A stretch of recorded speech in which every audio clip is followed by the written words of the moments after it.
अस्सलामु अलैका या रसूल अल्लाह अस्सलातु वस्सलामु अलैका या रसूल अल्लाह व अला आलिका व अस्हाबिका या हबीब अल्लाह व अला आलिका व अस्हाबिका या हबीबल्लाह अस्सलातु वस्सलामु अलैका या नबी अल्लाह अस्सलातु वस्सलामु अलैका या नबी अल्लाह व अला आलिका व अस्हाबिका या नूर अल्लाह व अला आलिका व अस्हाबिका या नूर अल्लाह सल्लु अलल हबीब। सल्लल्लाहु तआला अला मुहम्मद सल्लल्लाहु तआला अलैहि वसल्लम। अगर ये 3 वर्ष हो गए तो कल का कोटा भी आज ही पूरा हो जाएगा।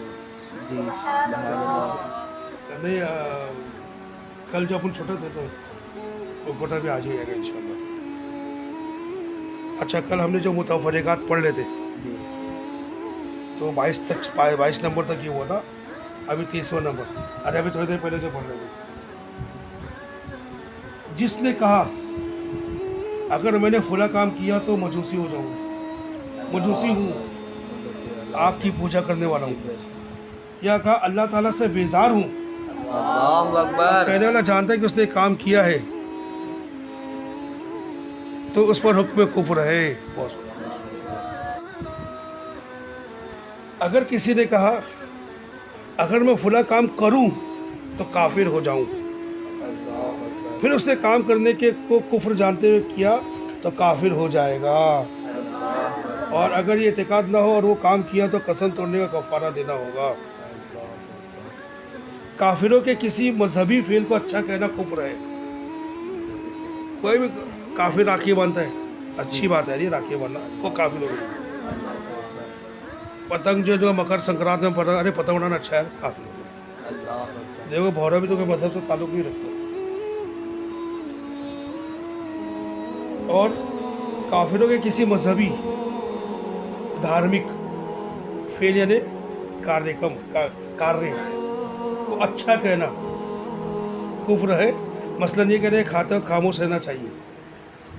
अरे खामोश, अल्लाह का सुनाते खाते वक्त खामोश रहना, खामोशी से खाना खाना, आप मफहूम मत करो, खामोशी से खाना खाना ये मजूसियों का तरीका है।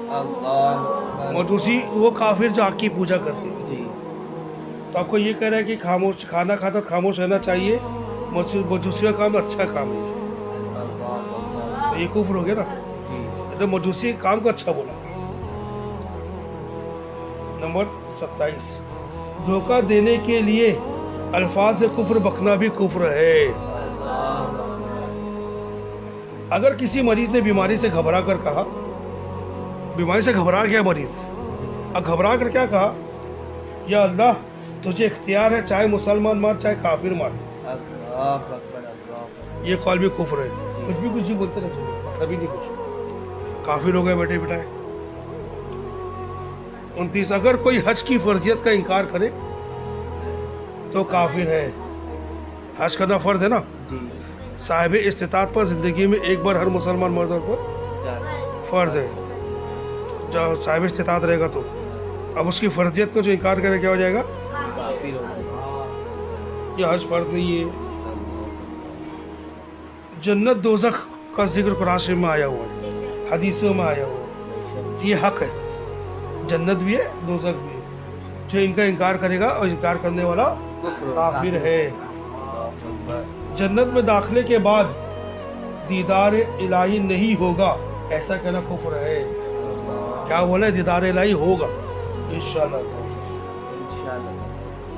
जो शख्स ईमान और कुफ्र को एक समझे, यानी कहते हैं कि सब ठीक है, खुदा को सब पसंद है, वो काफिर है।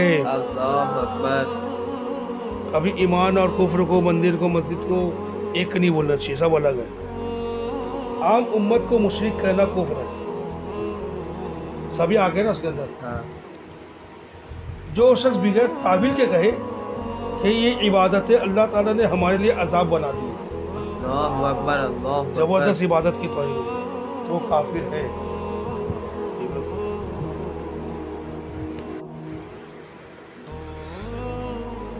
जो शख्स बगैर तावील के कहे कि अल्लाह ताला फला चीज़ हमारे ऊपर फ़र्ज ना करता तो अच्छा होता, ये कौल कुफ्र है। जो अल्लाह ने फ़र्ज किया वो अच्छा है ना, और जो बोले नहीं अच्छा है तो कुफ्र। जिसने कहा मैं इंशाअल्लाह यानी अल्लाह ने चाहा तो मोमिन हूँ, اگر اپنے ایمان میں شک کی وجہ سے کہا تو کفر ہے، کہ اپنے ایمان پہ شک کرنا کیا ہے؟ کفر ہے. اور اگر اس وجہ سے کہا کہ بعد میں خاتمہ ایمان پر ہوگا یا کفر ہو تو کفر نہیں. اس وقت اپنے ایمان پہ شک نہیں کر سکتے. ہاں موت پہ ہم وہ کر سکتے کہ پتہ نہیں ایمان پر ہوگا کہ نہیں ہوگا، ٹھیک ہے نا، تو اس پہ ہم کافر نہیں ہوں گے. لیکن ابھی اگر اپنے ایمان پہ شک کریں گے تو کافر نہیں ہوں گے. تو اگر یہی جملہ اس نیت سے بولا کہ ابھی مجھے شک ہے میرے ایمان پر، تو کافر ہے. اور یہی جملہ اس نے اگر اس وجہ سے بولا کہ میرا خاتمہ ایمان پر ہوگا کفر پر ہوگا مجھے مان نہیں، تو اس بنا پر وہ کافر نہیں ہوگا.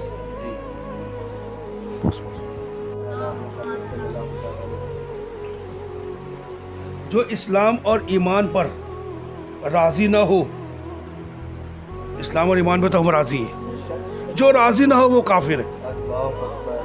جو غیر خدا کو کہا بولتا ہے، جو خدا اللہ تعالیٰ کو معبود بول سکتے ہیں نا، معبود بولو جس کی عبادت کی جائے، تو ایک ہی ذات ہے اللہ کی جس کی عبادت کی جائے، باقی کوئی دوسرا تو ہے نہیں. تو اس لیے معبود کسی اور کو بولنا یا اے میرے معبود کہے وہ کافر ہے. اللہ تعالیٰ کے سوا کوئی معبود نہیں. معبود مطلب جس کی عبادت کی جائے. عابد یعنی عبادت کرنے والا، معبود جس کو عبادت کی کر رہے ہیں، ٹھیک ہے. ساجد یعنی سجدہ کرنے والا، مسجود جس کو سجدہ کر رہا ہے، سمجھے نا. تو اگر ایسا بولے اے میرے معبود یا اے معبود کسی اور کو بولے، اللہ کے سوا کسی اور کو بولے تو کافر ہو جائے گا. اپنے پیروں کو خدا اور رسول کہنے والا بھی کافر ہے. بہت سے اپنے پیر کو اپنے باپا کو کیا کبھی خدا اور رسول بولے کیا؟ ایسا بول بھی نہیں سکتے. لیکن جو لوگ بولتے ہوں گے وہ کافر ہیں. کفر کو معمولی بات سمجھتے ہوئے بک دینا بھی کفر ہے. کیونکہ معمولی بات ہے کفر، چلو کفر بک دو تو بھی کفر ہے، اگرچہ جو کچھ بچا اس پر اعتقاد نہ رکھتا. سمجھا؟ کفر ہے وہ، اور اس کو یقین ہے کہ یہ کفر ہے، میں اس پہ یقین نہیں رکھتا ہوں، پھر بھی اس نے بول دیا معمولی سمجھ کر تو کافر ہو گیا. یہ بھی بہت اہم مسئلہ ہے، یہ بہت اہم مسئلہ ہے. یعنی ایسا بے باک اتنا ڈرتا ہی نہیں ہے. بے باک مطلب نہیں ڈرنے والا. ایسا بے باک ہو کے کفر بکنے کو بڑی بات نہ سمجھتا ہو اور منہ پھٹ ہو کر کفر بک دے. اللہ اکبر. بتوں یا شیطان کے نام پر غلام آزاد کیا، اس کے نام سے جو لوگ بھگوان بت وغیرہ، یا شیطان کے نام پر غلام آزاد کیا کہ غلام اب بھی آزاد ہو جائے گا. اس کا یہ فعل، غلام تو آزاد ہو جائے گا، اور یہ کام اس کا کفر ہو گیا. کہ ان کے نام پر آزاد کرنا دلیل تعظیم ہے اور ان کی تعظیم کفر ہے. اللہ اکبر. جس سے کہا گیا کہ کیا تو اللہ سے نہیں ڈرتا؟ اس نے کہا نہیں. تو یہاں جواب نہیں کہنا کفر ہے. عالمگیری میں لکھا، فتاوی عالمگیری میں ہے، جب میاں بیوی کے درمیان آپس میں جھگڑا طویل ہوا، لمبا جھگڑا ہو گیا، تو شوہر نے بیوی سے کہا خدا سے ڈر اور اپنے آپ کو اس کی نافرمانی سے بچا. تو بیوی نے جواب دیا میں اس سے نہیں ڈرتی. تو اس کے بارے میں حضرت سیدنا شیخ ابو بکر محمد بن فضل رحمۃ اللہ نے فرمایا، اگر شوہر نے اس کو ظاہری گناہ پر ملامت کی اور اسے اللہ تعالیٰ سے خوف دلایا اور اسے جواب دیا تو مرتدہ ہو جائے گی. اللہ اکبر. آدمی تو مرتد، عورت تو مرتدہ، اور اپنے شوہر سے بائنہ ہو جائے گی. بائنہ ہونا طلاق ہو جائے گی. اور شوہر نے اس کو ایسے امر پر ملامت کی جس میں خدا کی طرف سے خوف کا مقام نہیں. پہلے کیا بولتا اللہ سے ڈرنا، تو اللہ کی طرف ہے نا خوف. اب اس نے ایسی باتیں منع کرے کہ جس میں اللہ کی طرف سے خوف کا مقام نہیں، تو کافرہ نہیں ہوگی. سمجھے؟ لیکن اگر اس نے اپنے اس کلام سے استخفاف کا ارادہ کیا ہے تو اپنے شوہر سے بائنہ ہو جائے گا. اس کے اپنی بات کو اس نے ہلکا جان لیا تو طلاق ہو گئی، اس کے نکاح سے نکل گئی. اور شوہر نے اس کو ایسے امر پر، یہاں میرے آقا اعلیٰ حضرت امام احمد رضا خان اس مسئلے کے تحت فرماتے ہیں، میں کہتا ہوں کہ بیوی کے اس قول اس سے نہیں ڈرتی کے دو معنی ہیں. پہلا معنی کہ غرور اور تکبر کی وجہ سے خدا کے خوف سے انکار کرنا کفر ہے، اور دوسرا معنی جس طرح اللہ تعالیٰ سے ڈرنے کا حق ہے اس طرح ڈرنے کی اپنے آپ سے نفی یعنی انکار کرنا، اور یہ حق کو ثابت ہے. فتاوی عالمگیری میں ہے کہ ایک شخص نے دوسرے کو ماننا چاہا تو وہ بولا کیا تو اللہ تعالیٰ سے نہیں ڈرتا؟ تو اس نے کہا نہیں. اللہ اکبر. حضرت سیدنا امام محمد رحمۃ اللہ سے یہ مسئلہ پوچھا گیا تو آپ نے جواب میں ارشاد فرمایا اس کی تکفیر نہیں کی جائے گی، اس لیے وہ یہ کہہ سکتا ہے کہ تقریب اسی میں जो मैं करता हूँ।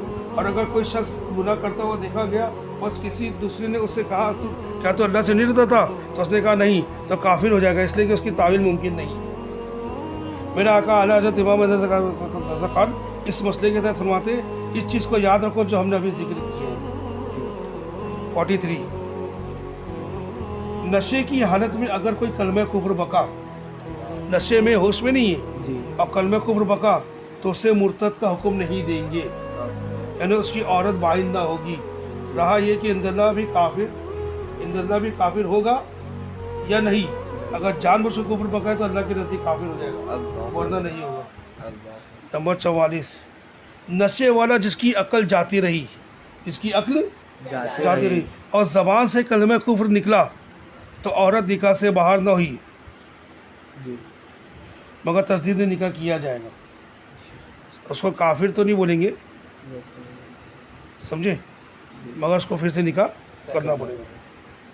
आलमगिरी में है कि अगर किसी मुसलमान ने कहा मैं मुल्हिद हूँ काफिर, तो उसकी तकफीर की जाएगी। अगर उसने उज़्र किया तो मैं नहीं जानता था कि कुफ्र है, तो उसका ये उज़्र कबूल नहीं किया जाएगा। इमाम अहमद रज़ा खान अलैहि रहमतुर-रहमान इस मसले के तहत फरमाते, मैं कहता हूँ लेकिन गमजुल अयून वगैरह में सराहत की फतावा इस पर यह कि कुफरियात बकने वाले में जहल मालूम ना होना उज़्र है। हाँ, मगर ये कहा जाएगा मज़कूरा मसला इन मसाइल में है जिससे गाफिल नहीं होना चाहिए और ना ही इसमें उज़्र जहल कबूल किया जाएगा, बस गौर करना चाहिए। सल्लु अलल हबीब। सल्लल्लाहु अलैहि वसल्लम।